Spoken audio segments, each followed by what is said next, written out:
Hey guys, introspection. We gotta run. Wait, what's going on? Like run, man. What the? Ah! Okay, guys, I gotta go. A monster just entered my room, and I gotta go run through a hallway lined with doors that don't obey the laws of physics. Alright, sorry about that, guys, but I'm back now. So the other day I was watching that new Scooby-Doo movie. I'll try not to ruin anything for you, but there was one scene where they said the words reverse polarity, and that got me thinking. Do the words reverse polarity actually mean what movies and TV shows have led us to believe that it means? Or is there some actual real-world definition for reverse polarity? So I went searching, and I found... well, honestly, not much. As far as I can tell, it just means that you redirect the current the opposite way it was originally supposed to go. Just to give you guys an example, imagine that you had a small fan that ran on a direct current. Theoretically, if you flip the batteries or whatever else you were using to power it the opposite way that they were supposed to go, the current would go the opposite way and the fan would spin backwards.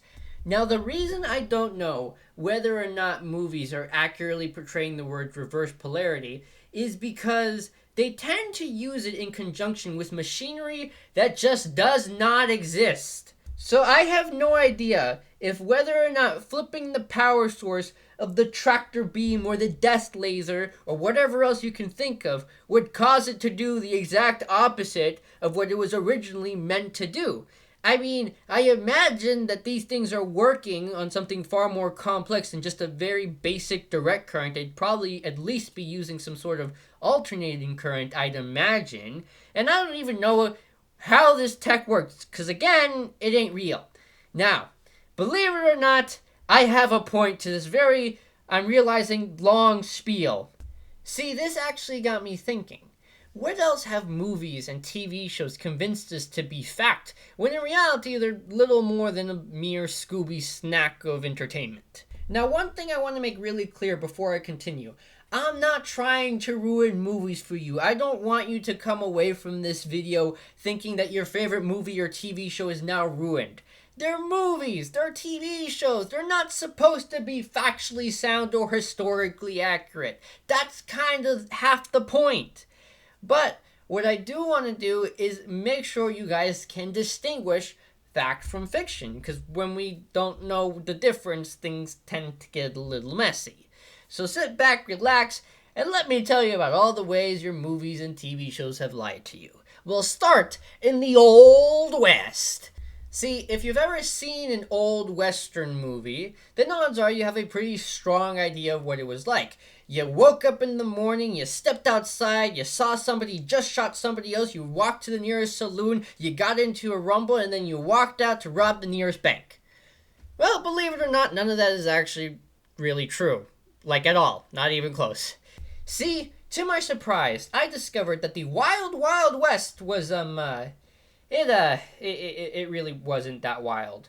Contrary to popular belief, it was actually very safe, at least in terms of crime. I mean, don't get me wrong, there's disease and stuff, but when you're looking at just crime, surprisingly safe. There were almost no assaults, no bank robbing. Heck, the famous Wild West shootouts very rarely happened because they had such strict gun laws.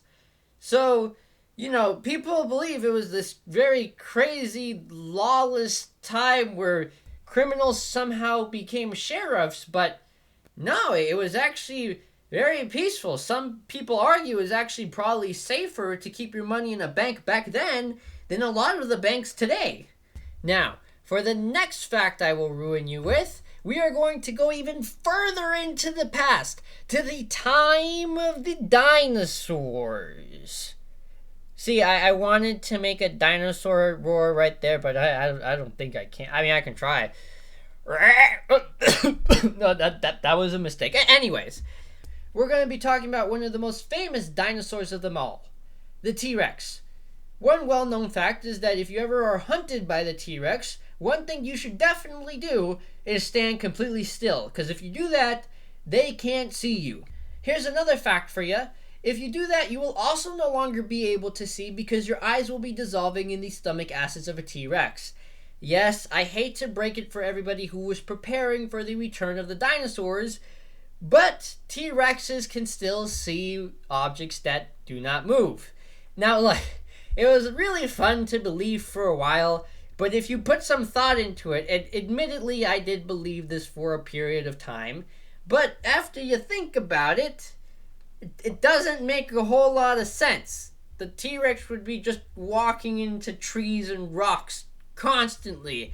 And on top of that, no predator would have to actually evolve any defenses against the T-Rex. They just stand still. Pretty much any creature I can think of, except for maybe fish and sharks, can stay perfectly still for a short amount of time. I'm sure somebody who really knows about animals will comment that really rare one that I have no idea about, but you get what I'm saying.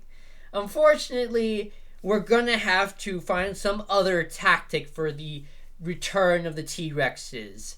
I hear that if you play one of my videos in front of a T-Rex, he will become so distracted in it that it will give you time to escape.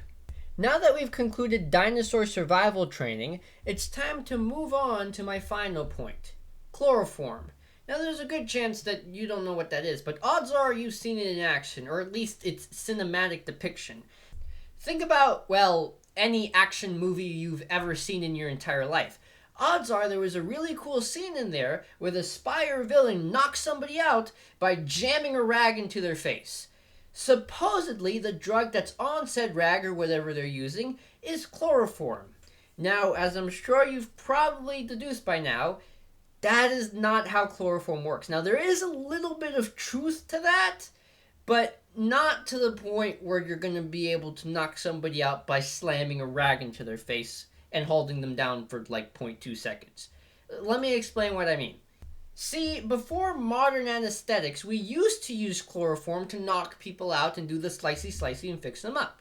We have since stopped using it because it's not particularly good for the body, especially the liver. But there was a point where we did use it to put people under. Thing is, though, it's not quite like in the movies. In the movies, again, it takes like 2 seconds. Realistically, though, for the average person, it takes like 5 minutes of steady inhalation. So if you wanted to use this to knock out or debilitate an enemy, probably not your best idea. You'd have to hold them down for 5 minutes until they slowly passed out, which kind of defeats the whole purpose. But that's probably where the whole knockout thing came from. Again, a little bit of truth, not quite the full story. Well, I hope I didn't ruin any movies for you. Like I said, they're movies. They're supposed to be fictional. You're allowed to enjoy the fictional things. It's just good to know fact from fiction. Well, guys, that's the end of the video. I hope you like. We got him, man. Oh, hey, guys, they finally caught him. The guy who's been making things so confusing for all the other YouTubers on YouTube. Oh, my gosh. It's the algorithm. I would have never suspected you. And I would have gotten away with it too if it weren't for you meddling kids. Okay, well, now that we finally caught you, can you please tell us what it is we need to do? Never. Gosh darn it. But as a reward for catching me, I will give you a piece of advice. Others must like, subscribe, comment, and share if you wish for your videos to be seen.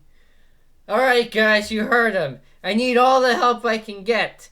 Please like, and of course if you have any other ideas for other things I must bust in the cinematic world, because I'm considering perhaps turning this into a series if you enjoyed it, please leave it in the comment section down below. Otherwise, like the algorithm over there said, make sure to hit that subscribe button, that like button, and that bell button. I post every other week, so until then, hear nothing and listen to all. Bye guys!